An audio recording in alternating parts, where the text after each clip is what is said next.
ডিসেম্বৰ মাহ সোমোৱাৰ লগে লগে শিৱসাগৰৰ ভিন্ন স্থানত থকা বনভোজস্থলীসমূহলৈ বনভোজ দলসমূহৰ আগমন ঘটিছে আৰু এনে সময়তে শিৱসাগৰ আৰক্ষীয়ে বনভোজ দলসমূহৰ প্ৰতি বিশেষ কেতবোৰ নিৰ্দেশনা জাৰি কৰিছে। বনভোজস্থলীসমূহত থকা পৰিচালনা সমিতিসমূহলৈ বিশেষ কেতবোৰ নিৰ্দেশনা দিছে, যেনে বনভোজস্থলীলৈ যাওঁতে বা আহোঁতে তেওঁলোকে যান-বাহন চাৰিচকীয়া যান-বাহন চলালে সিট বেল্ট মাৰি যাব লাগিব, হেলমেট পৰিধান কৰি যাব লাগিব। বাইক চালকসকলে নিচাযুক্ত কোনো সামগ্ৰী তেওঁলোকে সেৱন কৰিব নোৱাৰিব। বনভোজস্থলী দিনৰ পোহৰতে যাব লাগিব আৰু সন্ধিয়া হোৱাৰ আগে আগে বনভোজস্থলী এৰিব লাগিব। এনেধৰণৰ কেতবোৰ নিৰ্দেশনা জাৰি কৰিছে যাতে কোনো ধৰণৰ অপ্ৰীতিকৰ পৰিৱেশৰ সৃষ্টি নহয়। আৰু মই বৰ্তমান উপস্থিত আছো শিৱসাগৰ জিলাৰ এখন অন্যতম বনভোজস্থলী ঐতিহাসিক দিচাংমুখত। আৰু এই দিচাংমুখতো ইয়াত যি পৰিচালনা আছে দিচাংমুখৰ ইয়াত এই বনভোজস্থলীলৈ আচলতে বিভিন্ন প্ৰান্তৰ পৰা অসমৰ দেশৰ ভিন্ন প্ৰান্তৰ পৰা বনভোজ দল আহে শিৱসাগৰ এই ঐতিহাসিক দিচাংমুখলৈ। আৰু দিচাংমুখত ইয়াত এখন দলং বাঁহৰ দলং নিৰ্মাণ কৰি দিয়া হৈছে বনভোজ দলসমূহক আদৰিবলৈ। এই নৈসৰ্গিক সৌন্দৰ্য উপভোগ কৰি ইয়াত বনভোজ খাইহি ভিন্ন প্ৰান্তৰ পৰা অহা বনভোজ দলসমূহে। আৰু এই বৰ্তমান যি নিৰ্দেশনা দিছে দিচাংমুখত কি ধৰণে পালন হোৱাটো তেওঁলোকে এই নিৰ্দেশনা কি ধৰণে পালন কৰিব তেওঁলোকে কি ভাবে এই সন্দৰ্ভত মই জানিব বিচাৰিম। ৰজনী দা কি ক'ব?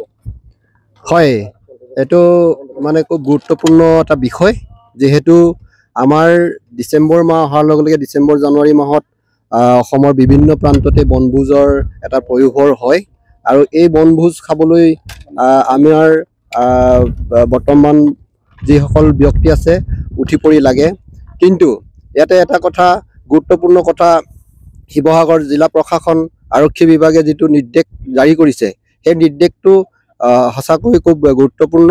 যিহেতু বনভোজ খাবলৈ আহিলেই আমি খুব মানে হুলস্থুলীয়া পৰিৱেশ নকৰাকৈ আমি মানে যিটো উদ্দেশ্যত আহোঁ এই উদ্দেশ্যত আহি আৰু এই উদ্দেশ্য লৈ পিনে আমি ঘৰলৈ ঘূৰি যাব লাগে। যিহেতু ইয়াতে মদ পানী খাই উদ্ভণ্ডালি কৰা সেইখিনি একচুৱেলি গ্ৰহণযোগ্য নহয়।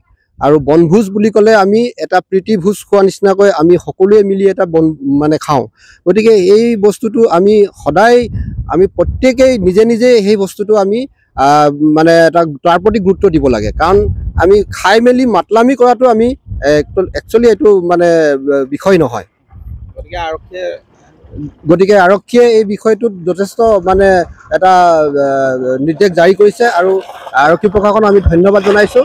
আৰু এই ক্ষেত্ৰত যথেষ্ট তেওঁলোকক এই বস্তুটো চোৱা চিতা কৰিবৰ কাৰণে আমাৰ দিচাংমুখৰ ফালৰ পৰাও আমি দাবী জনাইছোঁ। হয়, ইয়াত আপোনাৰ ইয়ালৈও আহে, আপুনি ইয়াত থাকি এই দলঙেদি অহা যোৱা কৰে। গতিকে আৰক্ষীয়ে কেতবোৰ নিৰ্দেশনা দিছে, কেনেধৰণে পালন কৰিব? না, চৰকাৰী ৰুলটো পালন কৰিবই লাগিব। যেনেকৈ নিৰ্দেশনা আছে তেনেকৈ আমি চবকে বুজাই পঠিয়াই দিব পাৰোঁ। এই দিচাংমুখলৈ ডিচেম্বৰ মাহৰ পৰা কেতিয়ালৈকে আহে বনভোজ দল? ফেব্ৰুৱাৰী লাষ্টলৈকে আহি থাকে বনভোজ দল, ডিচেম্বৰ 1ৰ পৰা ফেব্ৰুৱাৰী লাষ্টলৈকে।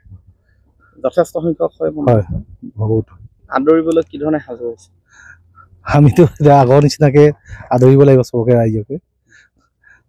দলং নিৰ্মাণ কৰিলে? দলং হ'ল। হয়, ইয়াতো বনভোজ দলসমূহক আদৰিবলৈ সাজু হৈছে এই দিচাংমুখৰ ৰাইজ। মই দেখুৱাইছোঁ এখন ইয়াত বাঁহৰ দলং তেওঁলোকে নিৰ্মাণ কৰি দিছে যাতে এই আনটো পাৰলৈ চাপৰিলৈ দিচাং নদীৰ চাপৰিলৈ আৰু ব্ৰহ্মপুত্ৰৰ চাপৰিলৈ যাতে যাব পাৰে। এই নৈসৰ্গিক সৌন্দৰ্য উপভোগ কৰিবলৈ, প্ৰাকৃতিক সৌন্দৰ্য উপভোগ কৰি ইয়াতে লগে ভাগে এসাঁজ খাই আনন্দ উৎসাহ ইয়াতে প্ৰকাশ কৰিবলৈ সকলো বিভিন্ন ঠাইৰ পৰা আহে বনভোজ দলসমূহ। আৰু এই দলসমূহে আনন্দ উৎসাহ প্ৰকাশ কৰিব ঠিকেই, কিন্তু আনৰ অসুবিধা নোহোৱাকৈ, কোনো ধৰণৰ অঘটন নোহোৱাকৈ যাতে বনভোজ খাই তেওঁলোকে সুকলমে উভতি যাব পাৰে তাৰ বাবেই আৰক্ষীয়ে দিছে কেতবোৰ নিৰ্দেশনা। আৰু আৰক্ষীৰ এই নিৰ্দেশনা পৰামৰ্শসমূহ আখৰে আখৰে পালন কৰিবলৈ সংকল্প লৈছে বনভোজ স্থলীসমূহৰ পৰিচালনা সমিতিসমূহে। আপুনি বিচৰা বাতৰি পাব কেৱল নিউজ 18 এপত নিউজ 18 এপ ডাউনলোড কৰিবলৈ স্ক্যান কৰক এই QR কোড গুগল প্লে ষ্টৰতো পাব এই নিউজ 18 এপ